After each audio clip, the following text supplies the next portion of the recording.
ধুবুৰীৰ গৌৰীপুৰৰ নিবাৰণ ৰিহাব চেণ্টাৰত অঘটন অত্যাচাৰ সহিব নোৱাৰি ৰিহাব চেণ্টাৰৰ পৰা পলায়ন 5জনকৈ যুৱক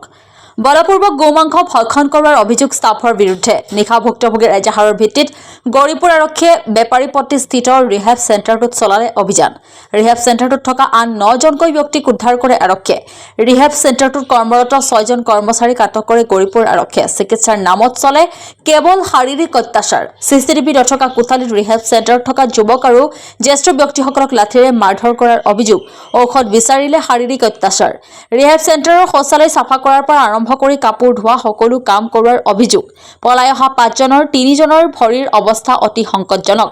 চাৰিটোলাৰ পৰা গ্ৰিল কাটি অত্যাচাৰ সহিব নোৱাৰি অৱশেষত পলায়ন 5 যুৱকৰ কোনো ধৰণৰ পঞ্জীয়ন নথকাকৈ ৰিহাব চেণ্টাৰটো 3 বছৰে চলাই অহাৰ অভিযোগ ঘটনাৰ সন্দৰ্ভত গৌৰীপুৰ আৰক্ষীয়ে সহায় লৈ ধুবুৰী সমাজ কল্যাণ বিভাগৰ বিষয়াৰ ঘটনা সন্দৰ্ভত আৰক্ষীয়ে তদন্ত অব্যাহত ৰাখিছে সম্প্ৰতি আটকাধীন 6 কৰ্মচাৰীক গৌৰীপুৰ থানাত জেৰা চলাই আছে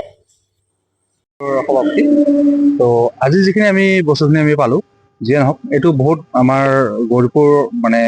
গৌৰীপুৰ পাখিৰ মানে এটা দুৰ্ভাগ্যজনক কথা যে এনেকুৱা আমাৰ গৌৰীপুৰ ৰিহাব চেণ্টাৰত আমি এনেকুৱা বস্তু আমি আজি পাইছোঁ যিয়ে নহওক তো আমি এটা আপোনালোকৰ মাধ্যমত আমি ক'ব খোজো যে যিমানকেইটা গৌৰীপুৰ বা ধুবুৰীৰ যিমানকেইটা ৰিহাব চেণ্টাৰ আছে গোটেইকেইটাত অভিযান চলাব লাগে অলপ হ'লেও অলপ কি কৰিব লাগে যে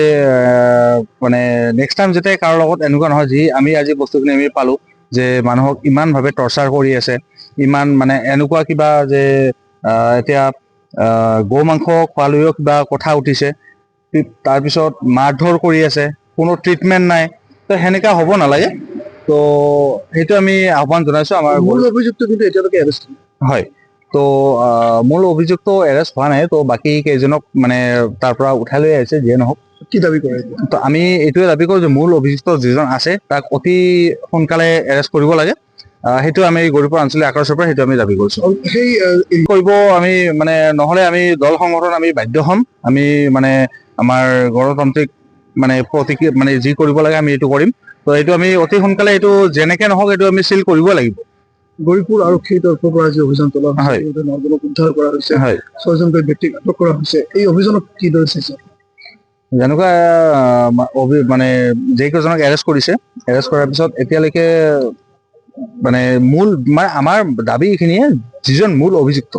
যিজন মেইন মানুহ সেইজনক এৰেষ্ট কৰিব লাগে যে মেইন মালিক তাক এৰেষ্ট কৰিব লাগে আচৰিত লাগে নে নাই পঞ্জীয়ন এইটো সঁচা কথা হয় এইটো একচুৱেলি আমি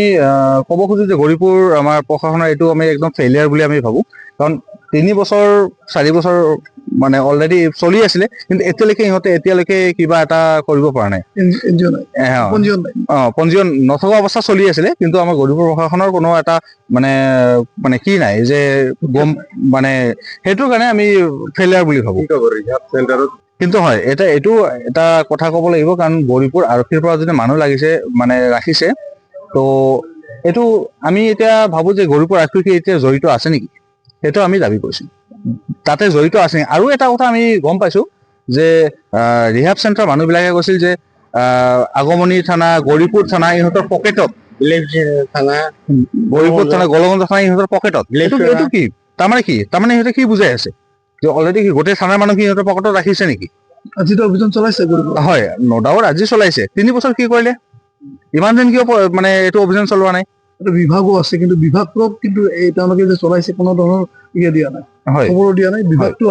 হয় তো যিয়ে নহয় হয় কিন্তু একচুৱেলি এটা বিভাগ যিটো আছিলে তো সেইটো এতিয়া আমি এইটো গোটেইখিনি আমি এইখিনি বস্তু আমি গম নাপাওঁ যিটো আমাৰ হাতত যিখিনি আমি পাইছোঁ সেইটো লৈয়ে মই কথাখিনি ক'ব পাৰিম দাদাৰ নামটো ক'ব তেখেত কোন হয় মোৰ নাম নবনীতা ৰায় আৰু মোৰ দাদা সুজিত দাস ই আগত সাংবাদিক আছিল ই তো মাৰ্কেটিঙৰ চাকৰি কৰিছে চাকৰি কৰাৰ পিছত ইহঁতৰ এই বেছি দিন হোৱা নাই ভলাণ্টিয়াৰ ৰিটায়াৰমেণ্ট পাইছে পাই টকাখিনি যিখিনি পাইছে বিল্ডিং চিল্ডিং কৰিছে ই কিন্তু কেতিয়াও টেবলেট নাখায় ই অলপ মদে খায় আমি জানো সেইটোও সেইকাৰণে তাইৰ মিছেছে যে দিব আমি সেইটোও নাজানো তাইৰ মিছেছ আমি ৰাতি ফোন পালো মায়ে মোক ফোন কৰি ক'লে যে তোৰ দাদাকে কতগুলা মানুষ ধরে নিয়ে গেল কালা কালা ড্রেস পরা তাতে কি হয়েছে তাতে তো দাদাক লৈ বহুত টর্চারিং হয়েছে মই তো পিছদিনাই পুৱাতে গৈছো চাব দিয়া নাই কয় দেখা কৰিব নোৱাৰিব এনেতো দেখাতো কোনো যোনে থৈছে তে পাব, তথাপি 2 মাহ পিছত পাব, এদিনে পাব দেখা কৰিব।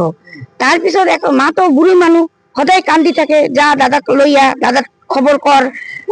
তই নহলে কোনে যাব, বোন বিলাক বাহিৰত থাকে। আকৌ এসপ্তাহ পিছত আৰু গলো, মা বিৰাট কান্দে, নহলে মোক থানাত লৈ যা, মই পুলিচক লৈ যাম। পিছত আৰু গৈ কলো যে মোৰ মা একদম বুঢ়ী মানুহ, বেটত আছে, ল'ৰাক কি কৰে, মই প্ৰশাসন লৈ আহো, আপোনালোকে চাব দিয়ক। নাই, পুলিচ আহিলেও আমি চাব নিদিওঁ, পুলিচ আহিলেও আমি একো কৰিব নিদিওঁ, দেখা কৰিম নেকি। আজি কৰা হৈছে। আজি মই গৈছিলো আৰু পুলিচ গৈছে, পুলিচ প্ৰশাসনে গৈছে। এতিয়া আপোনাৰ দাদাৰ অৱস্থা কেনেকুৱা? এতিয়াতো দাদাটো একদম মানে তাতে বোলে ট্ৰিটমেন্টৰ কাৰণে দিছে, ট্ৰিটমেন্টটো একোৱে হোৱা নাই। দাদাৰ অৱস্থা মাৰধৰ কৰিছে, আৰু অলপ বয়সীয়াল মানুহ, মুখ চুখ ফুলি ঠোঁট ফাটি এইবিলাক মুখত বহুত দাগ চাগ হৈ গৈছে। কিমান বয়স তাৰ? 60 হ'ব। জ্যেষ্ঠ নাগৰিক। 60 হ'ব।